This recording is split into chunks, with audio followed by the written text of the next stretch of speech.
Hello everyone and welcome to the Rift. Over this past weekend we had the first ever regional for the game. I watched the full 20-hour live stream. It was honestly amazing to watch. The production was awesome. The venue was really nice to see. The players were great. The decks were cool and interesting and fun to watch. Overall, just a great time. Looked like everyone who participated was having a blast while they were there, and I can't wait to participate when the game comes over in English in October. If you want to view the full live stream of the event, it's up on my channel in the live stream section. Split into two parts, day 1 and 2, about 10 hours each. So for the decks that were played at the event, 27% of the field brought Master Yi. That's quite a bit, seems to be the most popular deck. 20% brought Victor and Kaisa, also pretty popular decks. It's no surprise to me that these three decks have been picked a bunch. They're all very good decks. Kaisa and Yi, I think, are tier 1 contenders pretty clearly, and Victor's up there as well with a tier 1.5-ish category. Next, we've got some decks floating around the 5% pick rate mark. We've got Teemo, Misfortune, and Jinx. Teemo and Misfortune are pretty good decks as well. Not around the tier 1 level, but still really good. And Jinx, well, you'll see later, but she's not really doing that great. Something surprising here is that there's basically no set. He is a very strong deck and dominates a lot of the tournaments that we have over here in English-speaking countries. Yeah, I guess he's just not popular there over in China. He's definitely popular over here and does very well, and is definitely a strong deck, but I guess just nobody wanted to play him. As far as top cut goes, out of the 512 people that participated in the event, they cut to a top 64 for day 2. Day 1, they had a bunch of Swiss rounds, as you normally do in TCG events, and day 2 is, of course, single elim top cut. 42% of top cut was Master Yi. That's a lot. Not only was this the most popular deck, but it was one of the best performing decks. It took up the most representation in top cut and had quite a good conversion rate. We'll talk about that more in a bit. Next up is Kaisa with 28% of top cut. Also a very highly represented deck that did very well with a lot of top cut conversion. Victor didn't do as great. I have ideas as to why. I think he's a lot less straightforward of a deck to build than the other two. There are a lot of different ways you can build Victor and a lot of different cards you can add into the deck. You can go for more of a go wide aggro build and play a bunch of pump spells. You can play him more as a mid-range deck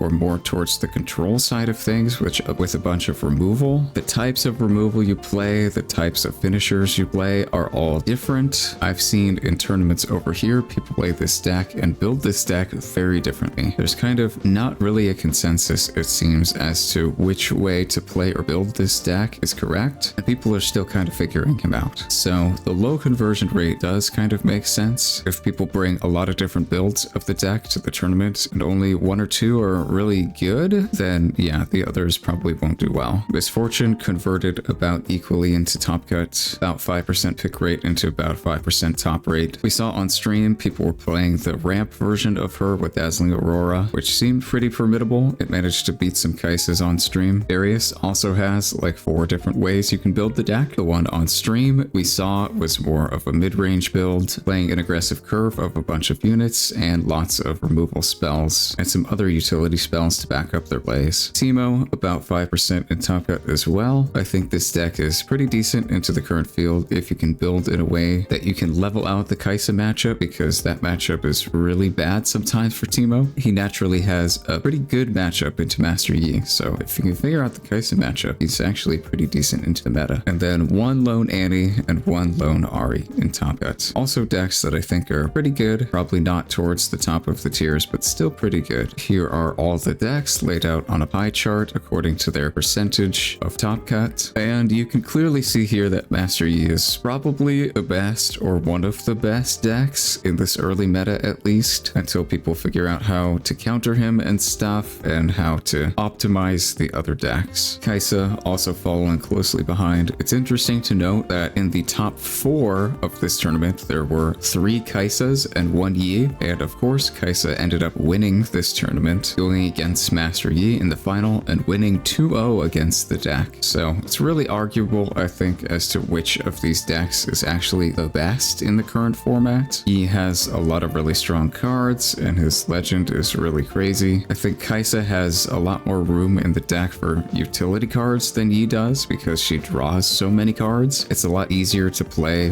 one of or two of tech cards in the deck for Kaisa, because you can much more consistently draw into those cards over the course of a game. With how much draw power the deck has, you get to draw like at least half of your deck basically every game, so it's a lot easier to see your tech cards consistently, which is definitely an advantage Kaisa has over like most of the other decks in the game. All right, let's talk about conversion rates next. These are basically just a way to measure how well a deck converted from overall representation into top cut representation. For example, if a deck took up 25% of the overall meta going into the tournament and took up 25% of top cut as well, that would be a 1-to-1 or 100% conversion rate, which is about average performance. The deck is represented about the same amount between the overall meta and top cut. If it had 25% of the overall meta and took 50% of top cut, that would be a 2-to-1 or 200% conversion rate, which is extremely good. That's a sign of very good performance for that deck. And if it took up 12.5% of top cut, that would be half or a 50% conversion rate, which would be an indicator of pretty poor performance. So for our conversion rates, we've got Master Yi at 156% conversion rate. It took up 42% of top cut and only 27% of the overall meta, so it converted very well into top cut, the best of any deck at the tournament as far as we know. Next, we've got Kaisa at 144%. Again, another stellar performance by this deck. Very good conversion rate. This deck performed very well. Victor didn't do as well. I covered probably why earlier on. MF, exactly about 100%. It did pretty average. Same as Teemo. And the three decks on here, we didn't have any data for how they converted because we don't know how many people played these decks. But yeah, 150% about conversion rate for Master Yi and Kaisa is kind of crazy. That's a really good performance indicator, as if we didn't need more indicators to tell us that these decks are very good. Going over the deck list, here is the first place deck, the winner of the entire event. It's Aggro Tempo Kaisa. This is pretty close to the standard list that we've been seeing over here in the West. Playing 2 Retreat in the main deck is not really something people do as much over here. Usually people either play 1 or none. It's kind of helpful into some matchups, but mainly it's for the mirror match. If you're expecting to play against a bunch of Kaisa, it does make sense. But I think most people elect to just play 1 in the main deck and side other copies. They're also main decking some Noxus Hopeful, which is also a card that we sometimes see, sometimes don't see. Really depends. 1 main deck to Cathian Rain is what most people are doing, I think, and 1 Singularity is sometimes included, sometimes not. And in the side deck, you've got Phoenix for the mirror. People debate whether this is actually helpful or not. I think the common consensus is that more retreat is probably just better. And then we've got Iron Ballista for matchups like Master Yi and other stuff as well. And extra copies of Darius, Watcher, Cathian Rain, and Amundo, which are all useful into various different matchups. We've been seeing a lot of Mundo recently, either as a one-of in the side deck or in the main deck, or just some number of some copies somewhere in the deck. I think it's a nice tech. It's definitely interesting. There are a bunch of decks that kind of just can't kill him when he's too big in the late game. He does kind of require you to be ahead in the game though, sometimes. If you can't put him on a battlefield, he's a lot worse. If you just develop him in base and pass, and that's your entire turn, that's pretty bad. So you've got to make sure you're like either even or winning, or at least can get onto a battlefield and put him there for him to be useful. Second place, we've got Master Yi, and this is exactly the same as all the other standard lists we've seen, except they're playing 1 Wield of Water instead of the 3rd Primal Strength. And in the sideboard, I like the sideboard a lot. We've got 2 Unyielding, mainly for Kaisa, also for more mid-rangey controlling builds of Victor. We've got Sabotage, which is useful into a lot of matchups, honestly. More Wielder, just for more units, for when a couple cards in the main deck just aren't that useful, you can just put in more units and have more consistency. And Blitzcrank, which is really good into the mirror. It's also helpful against other stuff. Ari, Teemo, decks that want to hold on battlefields. Very good card against those decks. We also saw it get played against Kaisa. So yeah, overall just a pretty good card. I really like Blitzcrank in this sideboard. Third place, another Kaisa, and it's a very standard list. Very similar to all of the aggro tempo lists that we've seen previously over here in the West. And the sideboard just has a bunch of utility to bring in depending on matchups. Extra Cathian Rain, extra smoke screens, Ballista, Rex, Watcher, Cleave, Retreat. These cards are all useful in various different matchups. And 4th place, oh look, it's another Kaisa. This deck is a little bit different than the others. Most of the cards are the same, but they're playing 3 Noxus Hopeful, which is pretty interesting. It does give you a lot more aggressive pushing power in the early to mid game, which is kind of interesting in this deck. You've got 1 Progress Day, which is a card that we don't really see over here, and Double Mundo in the main deck as well. Very interesting maining the Double Mundo. Seems to be like one of their primary ways that they're going to try and win the game. Interestingly, there's only 1 Acathian Rain throughout this entire deck. They're also citing Sprite Mother and Yordle for games where you need some more units in the early to mid game, and citing 2nd Progress Day for even more draw power in the late game. 5th place, we got, oh look, it's the exact same Yi main deck as we've seen previously. The sideboard is a little different though. We've got 3 Unyielding Spirit this time and 1 Sabotage. Cannon Barrage, which is an interesting tech against some decks. We saw it on stream be used against Teemo, and it seemed decently effective. Tombor Wielder and a Dead Bloom Predator to jump scare your opponent when they're least expecting it. 6th place, we've got Victor. This is more of a mid-range build of the deck. You've got an aggressive curve of units, some token generation, some options to go wide, some removal, and top-end finishers like Watcher and Stratagem. Also 1 copy of Leona tacked into the main deck. That's mainly for Master Yi. We've got 2 more in the sideboard for that matchup. Yeah, a very interesting build of the deck. It leans a little more heavy into the token generation side of things and the go wide strategy than we've seen mid-range builds of the deck do over here. With copies of Machine Evangel and Faithful Manufacturer, you can go wide with some tokens a little more often, and you have 2 Grand Stratagem as a payoff for that type of strategy. In the side, we've got more removal. Imperial Decree is a card we really haven't seen used over here. Vengeance as well occasionally gets used, but not much. And Shen, I've seen tried once and then immediately cut. Yeah, lots of different choices with this deck that we've seen over here. Again, as I said before, there's so many different builds of this deck and so many different ways you can build and play this deck. It's going to be interesting to see how people optimize and evolve this deck as it moves forward, because I've seen pretty much everything be played in Victor at this point, except for cards that just obviously aren't worth trying. 7th place, we've got a Teemo in Taka. I think this deck is pretty good. We saw it on feature and it seemed really fun to play, and also pretty good, especially against Master Yi. I've only played this deck a little bit, so I'm definitely not an expert on it, but I really like this list. You've got a lot of draw power. Stack deck is quite an insane card. They're opting to play 3 copies of Nocturne. I've heard different things about this card. I've heard it's really good. I've heard it's not worth including, so I'm not really sure. 2 Watcher and 2 Mundo in the deck makes sense. Some decks literally just can't beat over Mundo sometimes, and Watcher is one of the best finishers that we have available in the entire game. In the side, we've got Rebuke,